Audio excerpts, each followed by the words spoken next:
ఎయిర్పోర్టులో భారీగా బంగారం పట్టివేత. దుబాయ్ నుండి హైదరాబాద్కు బంగారం తీసుకువస్తున్న వ్యక్తిని అరెస్ట్ చేసిన DRI పోలీసులు.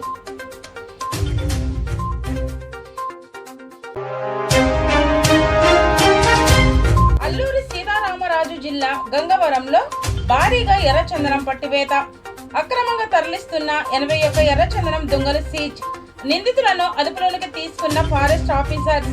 వాటి విలువ 50 లక్షల వరకు ఉండొచ్చని అధికారుల అంచనా.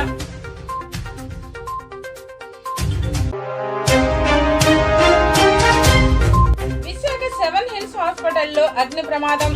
6th ఫ్లోర్లో షార్ట్ సర్క్యూట్ వల్ల చెలరేగిన మంటలు. అదుపులోనికి తెస్తున్న అగ్నిమాపక సిబ్బంది.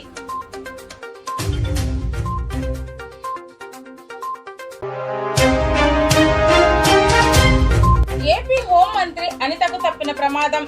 బైక్ ను తప్పించే క్రమంలో హోంమంత్రి అనిత ప్రయాణిస్తున్న కాన్వాలోని వాహనాలు ఒకదానికొకటి ఢీకొన్నాయి. దీంతో అనిత ప్రయాణిస్తున్న కారు స్వల్పంగా ధ్వంసమవగా ఆమె వేరే కారులో వెళ్లిపోయారు. ఏలూరు జిల్లా ఉంగుటూరు మండలం కైకవరం వద్ద ఈ ఘటన జరిగింది.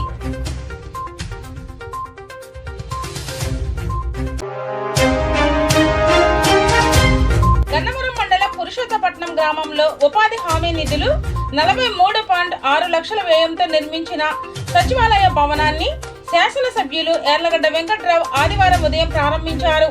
ఈ సందర్భంగా యార్లగడ్డ వెంకట్రావు మాట్లాడుతూ వైసీపీ 5 ఏళ్ల పాలనలో గ్రామ పంచాయతీలు నిర్వీర్యం అయిపోయాయని, వాటిని సరిదిద్ది గ్రామ పంచాయతీలను బలోపేతం చేస్తామన్నారు.